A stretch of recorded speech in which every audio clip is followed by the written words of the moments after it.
అందరికీ నమస్కారం. మాటే మంత్రం అండి. ఈ మాటే మంత్రం గురించి నేను ఎందుకు మాట్లాడుతున్నాను అనేది తర్వాత దానికోసం సపరేట్ వీడియో తయారు చేస్తాను.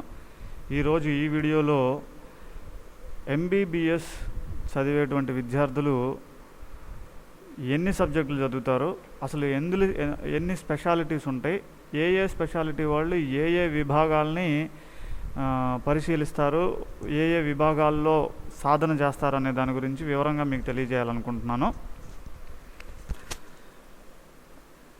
ముందుగా ఎంబీబీఎస్ చదివే విద్యార్థులు దాదాపుగా 20 సబ్జెక్ట్స్ని చదువుకుంటారు. ఆ 20 సబ్జెక్టులు ఏమేంటి అంటే మీకు ముందు తెలియజేస్తాను. మొదటి సంవత్సరంలో ఎనాటమీ, రెండవ బయోకెమిస్ట్రీ, ఫిజియాలజీ, ఈ 3 సబ్జెక్టులని మొదటి సంవత్సరంలో చదువుతారు. ఇందులో కొంత భాగం కమ్యూనిటీ మెడిసిన్కి సంబంధించింది మొదటి సంవత్సరంలో కూడా కవర్ చేస్తారు. అయితే వీళ్ళు ఎగ్జామ్ రాసేటువంటి సబ్జెక్టులు మాత్రం 3 సబ్జెక్టులు ముఖ్యంగా ఎనాటమీ, బయోకెమిస్ట్రీ, ఫిజియాలజీ. అలాగే రెండో సంవత్సరంలో microbiology, pathology, pharmacology, community medicine, forensic medicine and toxicology. So community మెడిసిన్లో కొంత భాగం మళ్ళీ సెకండ్ ఇయర్లో ఉంటుంది. అయితే ఎగ్జామ్ సెకండ్ ఇయర్లో కూడా వీళ్ళు ఇవ్వరు. ఈ సబ్జెక్టులో ఎగ్జామ్స్ ఇచ్చేటువంటి సబ్జెక్టులు ఏమేంటి అంటే మైక్రోబయాలజీ, పెథాలజీ, ఫార్మకాలజీ, అలాగే ఫోరెన్సిక్ మెడిసిన్ మరియు టాక్సికాలజీ. సో వీటిలో వీళ్ళు ఎగ్జామ్స్ ఇస్తారు సెకండ్ ఇయర్లో. తర్వాత final year part 1, final year part 2 అని 2 విభాగాలుగా విభజించి చదువుతారు. అందులో ఏమేమి సబ్జెక్టులు చదువుతారంటే మెడిసిన్ అండ్ అలైడ్ సబ్జెక్ట్స్ ఉంటాయండి. క్లినికల్ సబ్జెక్ట్స్లో మెడిసిన్ అంటే జనరల్ మెడిసిన్. ఈ జనరల్ మెడిసిన్లో వీళ్ళు అలైడ్ సబ్జెక్ట్స్ కింద సైకియాట్రీని, డెర్మటాలజీ అండ్ వెనిరాలజీని చదువుతారు. అలాగే సర్జరీకి సంబంధించి జనరల్ సర్జరీ ఒక సబ్జెక్ట్ ఉంటుంది. దీనికి అలైడ్ సబ్జెక్ట్స్ కొన్ని ఉన్నాయి. సర్జరీ అలైడ్ సబ్జెక్ట్స్ ఏమేంటి అంటే అనస్థీషియాలజీ, ఈఎన్టీ లేదా ఓటోరైనోలారింగాలజీ, ఆఫ్థాల్మాలజీ, ఆర్థోపెడిక్స్. వీటిని సర్జరీ అండ్ అలైడ్ సబ్జెక్ట్స్లో చదువుకుంటారు వీళ్ళు. తర్వాత ఇవి కాకుండా మళ్ళీ ఇంకా ఆబ్స్టెట్రిక్స్ అండ్ గైనకాలజీ, తర్వాత పీడియాట్రిక్స్ ఉంటాయి. సో ఇవి వీళ్ళు ఫైనల్ ఇయర్ పార్ట్ 1, పార్ట్ 2లో చదువుతారనమాట. ఇవి కాకుండా వీళ్ళు ఇంకా శ్రద్ధ పట్టాల్సినవి ఇంకొక 2 సబ్జెక్ట్స్ ఉన్నాయి. అవేంటి అంటే రేడియాలజీ, పల్మనాలజీ. ఇవి మెయిన్ సబ్జెక్ట్స్గా చదవరు. రేడియాలజీ గురించి అవగాహన మాత్రమే ఉంటుంది. అంటే ఈ ఎంబీబీఎస్ చేసినటువంటి విద్యార్థులు, చదివినటువంటి విద్యార్థులు ఈ సబ్జెక్ట్స్, ఇప్పుడు నేను చెప్పిన సబ్జెక్ట్స్ ఏమైతే ఉన్నాయో వీటిల్లో చదివి పరీక్షలు రాస్తారు. కమ్యూనిటీ మెడిసిన్ సంబంధించి ఫైనల్ ఇయర్ పార్ట్ 1లో ఎగ్జామ్ ఇస్తారు. సో అందులో ఇప్పుడు మొత్తం ఒక్కసారిగా చెప్తాను. దాదాపు 20 సబ్జెక్టులు చదువుతారు. అవి ఏమేంటి అనేది మళ్ళీ ఒకసారి చెప్తున్నానండి.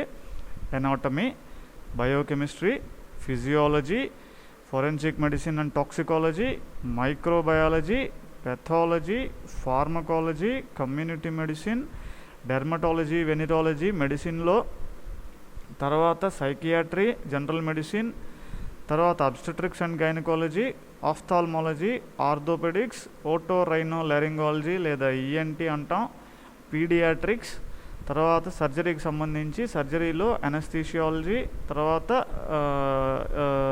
ఈఎన్టీ అంటే ఆల్రెడీ చెప్పాను ఈఎన్టీ గురించి, ఆఫ్థాల్మాలజీ అండ్ ఆర్థోపెడిక్స్. ఇవి ఒక 20 సబ్జెక్టులు చదువుతారు వీళ్ళు. అయితే ఎంబీబీఎస్ అయిపోయినటువంటి వాళ్ళకి ఈ సబ్జెక్ట్స్లో అవగాహన ఉంటుంది, ప్రవేశం ఉంటుంది. సో ఎంబీబీఎస్ అయిపోయినటువంటి వాళ్ళు రిజిస్టర్డ్ ప్రాక్టీషనర్ కింద వాళ్ళు వైద్యాన్ని, అల్లోపతి వైద్యాన్ని సాధన చేయొచ్చు. సో అది మన చట్టం ఇచ్చినటువంటి విషయం, చట్టంలో చేయబడింది. అంటే వీళ్ళు ఈ కోర్సు చదివినటువంటి వాళ్ళు రిజిస్టర్ చేసుకొని ఆయా స్టేట్స్లో వాళ్ళు ప్రాక్టీస్ చేసుకోవచ్చు.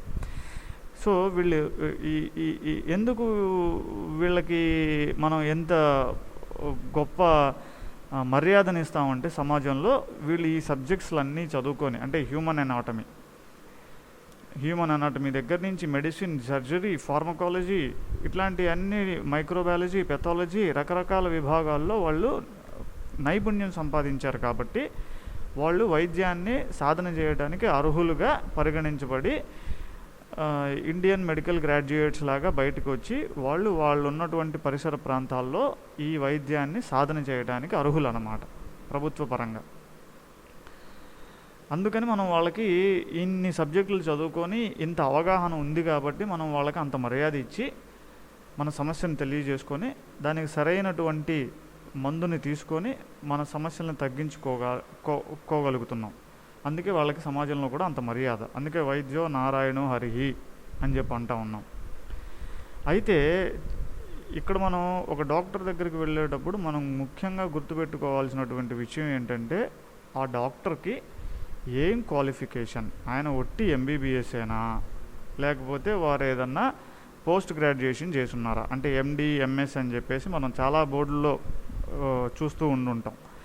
అయితే ఈ ఎండి అంటే ఏంటి, ఎంఎస్ అంటే ఏంటి, ఈ ఏ రకాల కోర్సుల్లో చేస్తారు అంటే ఇప్పుడు ఎంబీబీఎస్ అయిపోయిన తర్వాత వీళ్ళకి అత్యంత అద్భుతమైన తెలివితేటలు వచ్చేసినాయి అని కాదు. వీళ్ళు ఎందుకు నిష్ణాతులుగా తయారయ్యారంటే ఇన్ని హ్యూమన్ డిసీజెస్కి అంటే మనుషులు ఎదుర్కొనేటువంటి రకరకాలైన జబ్బులకి రోగాలకి సంబంధించినటువంటి అవగాహన వీళ్ళలో ఎక్కువగా ఉంటుంది కాబట్టి, వీళ్ళు బాగా చదువుకుంటారు కాబట్టి, రకరకాల సబ్జెక్ట్స్ మీద పట్టు ఉంటుంది కాబట్టి వీళ్ళు ఈ సాధన చేసేటప్పుడు వీటిన్నింటినీ పరిగణలోకి తీసుకొని మందుని ఇవ్వటం అనేది జరుగుతుంది. కాబట్టి ఎంతో గొప్పవాళ్ళు, ఎంతో మర్యాదస్తులు, ఎంతో గౌరవం ఉన్నటువంటి వ్యక్తులుగా సమాజంలో ఉంటారు మనకు. అయితే ఏదైనా ఒక రోగ నిర్ధారణ కోసం, ఒక జబ్బుని నువ్వు నయం చేసుకోవడం కోసం ఒక డాక్టర్ దగ్గరికి వెళ్ళేటప్పుడు మనం గుర్తుపెట్టుకోవాల్సినటువంటి అంశాలు ఏమేంటి అంటే, ఒకటి వాళ్ళు ఎక్కడ చదువుకున్నారు డాక్టర్ ఎంబీబీఎస్ అనేటువంటి విద్యని, రెండు వారికి ఎంత అనుభవం ఉంది, మూడు వారు స్పెషలైజేషన్ ఏ స్పెషలైజేషన్ చేసున్నారు. ఇప్పుడు నేను 20 సబ్జెక్టులు చెప్పాను. ఈ 20 సబ్జెక్ట్స్లో కూడాను ప్రతి ఒక్క సబ్జెక్టుకి స్పెషలైజేషన్ ఉంది. అయితే ఈ సబ్జెక్ట్స్ అన్నీ కూడాను ప్రీ క్లినికల్, పారాక్లినికల్, క్లినికల్ అని 3 విభాగాలుగా విభజిస్తారు. ప్రీ క్లినికల్లో వచ్చేసి ఈ అనాటమీ, బయోకెమిస్ట్రీ, ఫిజియాలజీ ఉంటాయి. పారాక్లినికల్ అంటే క్లినికల్స్కి సపోర్టింగ్గా ఉండేటువంటివి పారాక్లినికల్. మైక్రోబయాలజీ కానీ, పెథాలజీ కానీ, ఫార్మకాలజీ కానీ ఇవి పారాక్లినికల్ కిందకు వస్తాయి. క్లినికల్ సబ్జెక్ట్స్ అంటే యాక్చువల్ క్లినికల్ సబ్జెక్ట్స్ కింద జనరల్ మెడిసిన్, జనరల్ సర్జరీ, దాని అలైడ్ సబ్జెక్ట్స్. ఇవి కాకుండా అబ్స్టెట్రిక్స్, గైనకాలజీ, తర్వాత పీడియాట్రిక్స్, ఇవన్నీ క్లినికల్ సబ్జెక్ట్స్ కిందకు వస్తాయి. అయితే ఈ ఒక్కొక్క విభాగంలో వాళ్ళు ఏ విభాగంలో స్పెషలైజేషన్ చేసున్నారు, ఎందుకంటే చాలా వరకు మనకు తెలియదు. ఎంబీబీఎస్ క్వాలిఫై అయినప్పుడు వాళ్ళు ప్రాక్టీషనర్గా ప్రాక్టీస్ చేసుకోవడానికి అర్హులు. అందువల్ల ఎంబీబీఎస్ తర్వాత వాళ్ళు ఎండీ కూడా కొంతమంది చేసి బోర్డు పెట్టుకుంటారు. కానీ ఎండీ ఏం చేశారో బోర్డులో మాత్రం వివరంగా ఎక్కడా పెట్టరు సాధారణంగా.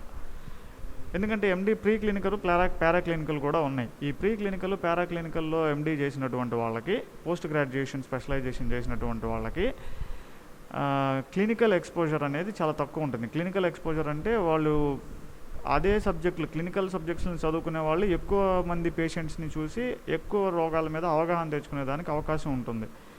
అలా కాకుండా ప్రీ క్లినికల్, పారాక్లినికల్ సబ్జెక్ట్స్లో చేసిన వాళ్ళకి పేషెంట్స్ తోటి ఎక్స్పోజర్ అనేది సాధారణంగా క్లినికల్ సబ్జెక్ట్స్ వాళ్ళతో పోలిస్తే తక్కువగా ఉంటుంది. కాబట్టి నువ్వు ట్రీట్మెంట్ కోసం వెళ్ళేటప్పుడు నువ్వు వాళ్ళు ఏ విభాగంలో స్పెషలిస్టులుగా ఉన్నారు అనేది తెలుసుకోవటం మంచిది. దాని ద్వారా నీ రోగానికి సరైన మందుని నీకు ఇవ్వటానికి ఎక్కువ ఆస్కారం ఉంటుంది అని చెప్పటమే నా ఉద్దేశం. సో దీంట్లో భాగంగా ఒక్కొక్క స్పెషాలిటీ ఏ సబ్జెక్టు ఏ స్పెషాలిటీ ఉంటుంది, ఆ సబ్జెక్టు దేనికి సంబంధించినటువంటిది అనే విషయాన్ని కూడా నేను మీకు తెలియజేస్తాను ఈ వీడియోలో.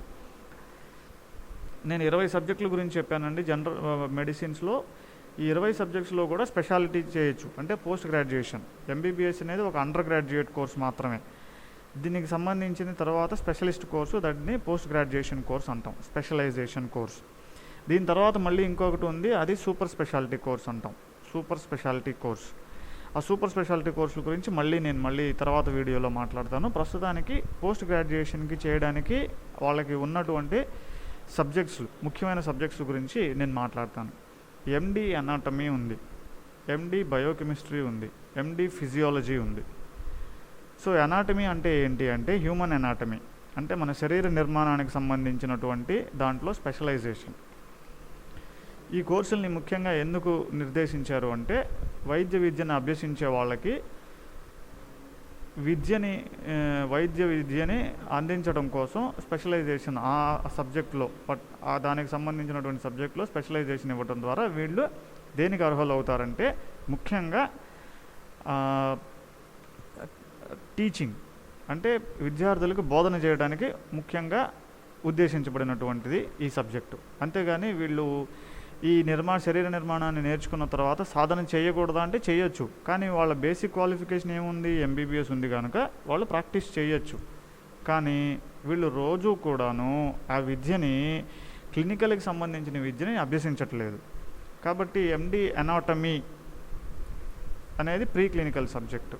సో వీళ్ళు శరీర నిర్మాణం ఎలా ఉంటుంది అనే దాని గురించి చూస్తూ ఉంటారు. శరీర నిర్మాణంలో ఈ అనాటమీ సబ్జెక్ట్స్లో ఏం చేస్తారంటే చనిపోయినటువంటి శవాలని ఒక క్రమమైన పద్ధతి ద్వారా మెడికల్ కాలేజీలకి పర్మిషన్ తీసుకొని అనాటమీ ల్యాబ్లో ఉంచుతారు. ఈ అనాటమీ ల్యాబ్లో విద్యార్థులకి, ఎంబీబీఎస్ విద్యార్థులకి శరీరంలో ఉన్నటువంటి వివిధ భాగాలు వాటి నిర్మాణ క్రమాన్ని అధ్యయనం చేయడం కోసం ఉపయోగిస్తారు. అనాథ శవాలు కానీ లేకపోతే ఎవరైనా డొనేట్ చేసినటువంటి శవాలను కానీ పర్మిషన్ తీసుకొని ఒక క్రమ పద్ధతిలో మెడికల్ కాలేజీలో ఉపయోగించుకోవడానికి అనుమతులు ఉన్నాయి.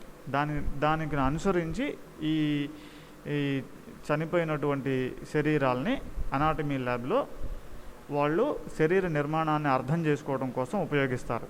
సో ఎండి అనాటమీ చేసిన వాళ్ళు కూడా బయట ప్రాక్టీస్ చేస్తూ ఉండొచ్చు. కనుక మీరు ఒక డాక్టర్ దగ్గరికి వెళ్ళేటప్పుడు వారి క్వాలిఫికేషన్ తెలుసుకోవటం చాలా చాలా ముఖ్యం. దాంతోపాటు వారి అనుభవం ఏంటి ఆ రంగంలో అనేది చాలా ముఖ్యమైనటువంటి విషయం, గమనించుకోవాల్సినటువంటి విషయం. 2 ఎండి బయోకెమిస్ట్రీ కూడా ఉంది. ఈ ఎండి బయోకెమిస్ట్రీ అనేది లెబొరేటరీలో ఒక అంశం. ల్యాబొరేటరీలో మనకి డయాగ్నోస్టిక్ ల్యాబొరేటరీ ఉంటే అందులో రకరకాలైనటువంటి బ్లడ్ టెస్టులు తయారు చేస్తూ ఉంటారు ల్యాబొరేటరీలో. అందులో కొన్ని బ్లడ్ టెస్టులు ఏంటి అంటే బయోకెమిస్ట్రీ విభాగానికి సంబంధించినటువంటి బ్లడ్ టెస్టులు ఉంటాయి. సో వీటికి నిష్ణాతులైనటువంటి డాక్టర్లను తయారు చేయడం కోసం ఈ సబ్జెక్ట్ని ఉంచడం జరిగింది. అదేవిధంగా కాబట్టి ఈ బయోకెమిస్ట్రీలో ఎండి చేసిన వాళ్ళు ముఖ్యంగా ల్యాబొరేటరీలో బయోకెమిస్ట్రీ టెస్టులకు సంబంధించి అధికారులుగా ఉండడానికి అవకాశం ఒకటి. రెండోది వీళ్ళు మళ్ళీ ఇది ప్రీ క్లినికల్ సబ్జెక్ట్ కిందకు వస్తుంది కాబట్టి ఈ సబ్జెక్ట్ని బోధించడానికి, టీచింగ్ చేయడానికి అర్హులుగా ఉంటారు. సో వీళ్ళకి క్లినికల్ సబ్జెక్ట్స్లో అవకాశం ఎంబీబీఎస్ అనేటువంటి డిగ్రీ ద్వారానే ఉంటుంది సాధన చేయడానికి. మూడోది ఫిజియాలజీ, ఎండి ఫిజియాలజీ. సో ఫిజియాలజీ అంటే శరీరం పనిచేసేటువంటి తీరు, శరీరం లోపల ఉన్నటువంటి వివిధ అవయవాలు ఎలా పనిచేస్తాయి అనేటువంటిది సంబంధించింది. ఇవన్నీ ప్రీ క్లినికల్ సబ్జెక్ట్స్ అంటాం. సో వీటిల్లో ఎండి సాధారణంగా మీరు బయట బోర్డులు చూసినట్లయితే ఎంబీబీఎస్ ఎండి అని పెట్టుకుంటారు. అయితే ఏ ఎండి అనేది ఎవరికి వివరంగా పెట్టరు. కనుక మీరు వారు ఏ సబ్జెక్టులో స్పెషలైజేషన్ చేసున్నారు అనేది తెలుసుకొని వారి దగ్గరికి వెళ్ళటం మంచిది అనేది దానికోసం ఈ వీడియోని నేను తయారు చేయడం జరిగింది. కాబట్టి ఎండి అనాటమీ, ఎండి బయోకెమిస్ట్రీ, ఎండి ఫిజియాలజీ చేసినటువంటి వాళ్ళు ఏంటంటే వీళ్ళు ప్రీ క్లినికల్లో స్పెషలైజేషన్ చేస్తున్నారు. కానీ వీళ్ళకి ఎంబీబీఎస్ డిగ్రీ అనేది ఒక అంశం, అర్హతగా ఉన్నది కాబట్టి వాళ్ళు ప్రాక్టీస్ చేయొచ్చు. కానీ ఎండి అని చూసి వీళ్ళు పెద్ద కోర్స్ చేసి ఉన్నారు, వీళ్ళు ఇంకా నిష్ణాతులు అయి ఉంటారు అని పొరపాటున మీరు వెళ్ళి మీకు ఖచ్చితంగా మీకు ట్రీట్మెంట్ అందుతుంది. కానీ నా ఉద్దేశంలో ఈ కోర్సుల్లో నిష్ణాతులైనటువంటి వాళ్ళు ముఖ్యంగా వాళ్ళు టీచింగ్ చేయడానికి మాత్రమే ఉద్దేశించబడి ఉన్నవాళ్ళు. కాబట్టి వాళ్ళ దగ్గరికి వెళ్ళే ముందు మీరు ఆలోచించి నిర్ణయం తీసుకొని వెళ్ళండి. ఎందుకంటే దీనికన్నా మంచి డాక్టర్లు మనకు అందుబాటులో ఉన్నప్పుడు వాళ్ళ దగ్గరికి వెళ్ళడం మంచిది అనేది నా సలహా. అలాగే MD forensic medicine and toxicology. Forensic medicine and toxicology అంటే ఏంటి అంటే ఈ ఫోరెన్సిక్ మెడిసిన్, టాక్సికాలజీ ముఖ్యంగా ప్రభుత్వ ఆసుపత్రుల్లో చాలా చాలా ప్రాధాన్యత కలిగినటువంటి పోస్ట్ గ్రాడ్యుయేషన్ కోర్స్. అంటే ఇప్పుడు ఏదైనా ఒక క్రైమ్ జరిగినప్పుడు, లేదా ఒక హత్య జరిగినప్పుడు, లేదా ఒక ఆత్మహత్య జరిగి చనిపోయినప్పుడు ఒక వ్యక్తి అటువంటి వాటి శరీరాన్ని ప్రభుత్వ ఆసుపత్రికి తీసుకొచ్చినప్పుడు ఈ ప్రభుత్వ ఆసుపత్రిలో దీన్ని పోస్ట్ మార్టం నిర్వహిస్తారు. సో దాన్ని నిర్వహించే వాళ్ళు ఏ సబ్జెక్ట్లో స్పెషలిస్టులు అంటే ఫోరెన్సిక్ మెడిసిన్ మరియు టాక్సికాలజీ. ఈ ఫోరెన్సిక్ మెడిసిన్ టాక్సికాలజీ చేసినటువంటి డాక్టర్లు మాత్రమే పోస్ట్ మార్టం చేయడానికి అర్హులు ముఖ్యంగా. సో వారు ఇచ్చేటువంటి రిపోర్ట్ ఆధారంగానే అది ఆ వ్యక్తి ఎలా చనిపోయాడు, అది హత్య ఆత్మహత్య, హత్య అయితే ఎలా జరిగింది, రకరకాలైనటువంటి విధానాల ద్వారా అన్వేషించి వాళ్ళు రిపోర్ట్ చేస్తారనమాట పోస్ట్ మార్టం. దానికి సంబంధించినటువంటి కోర్సే ఫోరెన్సిక్ మెడిసిన్ మరియు టాక్సికాలజీ, ఎండి ఫోరెన్సిక్ మెడిసిన్ మరియు టాక్సికాలజీ. తరువాత మైక్రోబయాలజీ, ఎండి మైక్రోబయాలజీ. ఈ మైక్రోబయాలజీ అనే సబ్జెక్ట్ కూడా ల్యాబొరేటరీకి సంబంధించినటువంటి సబ్జెక్ట్, ల్యాబొరేటరీ పరిశోధనకు సంబంధించినటువంటి సబ్జెక్ట్ ఎండి మైక్రోబయాలజీ. సో వీళ్ళు ముఖ్యంగా మైక్రో ఆర్గానిజమ్స్ అంటే మన రకరకాలైనటువంటి క్రిములు, చిన్నటువంటి మైక్రో ఆర్గాన్, మన కంటికి కనిపించినటువంటి క్రిముల వల్ల మన శరీరం రకరకాలైనటువంటి రోగాల బారిన పడుతుంది. ఇందులో పారాసైటాలజీ అని, బ్యాక్టీరియాలజీ అని, వైరాలజీ అని రకరకాల విభాగాలు ఉంటాయి మళ్ళీ. అయితే ఈ మైక్రోబయాలజీలో వీళ్ళు ఇవన్నీ కవర్ చేస్తారు. ఇవన్నీ కవర్ చేసుకొని దీన్ని ల్యాబొరేటరీ టెస్టుల కింద పరిగణిస్తారు. ఈ సబ్జెక్టు కూడా చాలా ముఖ్యమైనటువంటి సబ్జెక్టు. ఇందులో యాంటీబయాటిక్స్, వాటి సెన్సిటివిటీ ఎలా ఉండాలి, కల్చర్, తర్వాత బ్యాక్టీరియాలజీలో, వైరాలజీలో ఎటువంటి వైరస్ ఇన్ఫెక్షన్ ఉంది, ఇట్లాంటి వాటి గురించి తెలుసుకోవాలి అంటే మైక్రోబయాలజీ అనేది ఉపయోగపడుతుంది. సో వీటిలో కూడా నిష్ణాతులైనటువంటి వాళ్ళు కేవలం మైక్రోబయాలజీకి సంబంధించినటువంటి అంశం మీద నిష్ణాతులు. ఓకే, సో వాళ్ళు ఎటువంటి ఎండి డిగ్రీ చేస్తున్నారనేది తెలుసుకుని వెళ్ళడం అనేది చాలా ముఖ్యం. కనుక నేను ఈ పాయింట్స్ని హైలైట్ చేస్తూ మాట్లాడడం జరుగుతుంది. రెండోది ఎండి పెథాలజీ. పెథాలజీ అనేటువంటిది కూడా ల్యాబొరేటరీ టెస్టుల్లోని ఒక విభాగం అన్నమాట.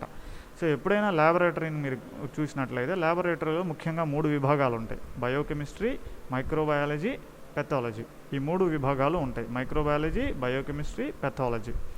ఈ మూడింటిని ల్యాబొరేటరీ అంశాలుగా పరిగణిస్తారు. ఈ మూడిట్లో పెథాలజీ కానీ, మైక్రోబయాలజీ కానీ, బయోకెమిస్ట్రీ కానీ సబ్జెక్ట్స్లో కనుక ఎవరైతే ఎండి తయారు చేసి ఉన్నారో వాళ్ళు కేవలం బయోకెమిస్ట్రీని, తర్వాత మైక్రోబయాలజీని, పెథాలజీని వారి సంబంధిత సబ్జెక్ట్స్లను మాత్రమే బోధించడానికి ముఖ్యంగా అర్హులు. అలాగని ఎంబీబీఎస్ డిగ్రీ ఉంది కనుక వాళ్ళు ప్రాక్టీస్ చేయడానికి కూడా అర్హులు. అయితే వారి ఎక్స్పోజరు మిగతా క్లినికల్ సబ్జెక్ట్స్లో స్పెషాలిటీ చేసినటువంటి వారికంటే తక్కువగా ఉంటుంది. కాబట్టి వారు ఏ స్పెషాలిటీలో సబ్జెక్టులో పూర్తి చేసి ఉన్నారు అనేది తెలుసుకొని వెళ్తే మనకు సరైనటువంటి ట్రీట్మెంట్ అందేదానికి అవకాశం ఉంటుంది. తర్వాత కమ్యూనిటీ మెడిసిన్. కమ్యూనిటీ మెడిసిన్ కూడా చాలా ముఖ్యమైనటువంటి సబ్జెక్టు ఎంబీబీఎస్ విద్యార్థులు చదివే దాంట్లో. కమ్యూనిటీ మెడిసిన్ అంటే ఇప్పుడు ప్రస్తుతం మనం ఒక కరోనా సిచ్యువేషన్ని ఎదుర్కొంటున్నాం. ఇది ఒక పాండమిక్, అంటే ప్రపంచ దేశాలు మొత్తం ఎదుర్కొంటున్నటువంటి ఒక క్లిష్టమైనటువంటి రోగం. దాన్ని పాండమిక్. ప్రపంచం మొత్తం అవుట్ బ్రేక్ అయింది, ఒక్కసారిగా వ్యాపించింది. దీన్ని స్టడీ చేయడానికి కమ్యూనిటీ స్టడీస్ చాలా ఉపయోగపడతాయి. సో కమ్యూనిటీ మెడిసిన్ అనేటువంటిది ఇది సోషల్ ప్రివెంటివ్ మెడిసిన్ అంటారు. అంటే ఎక్కువ మంది కనుక ఎఫెక్ట్ అవుతూ ఉంటే కమ్యూనిటీ మెడిసిన్లో తయారు చేసేటువంటి, కమ్యూనిటీ మెడిసిన్లో ఉండేటువంటి స్టడీస్ దాని గురించి మరింత అవగాహన చేసుకొని దాన్ని ఎలాగ ఆపాలి అనేటువంటి దాని గురించిందే ఈ సబ్జెక్ట్.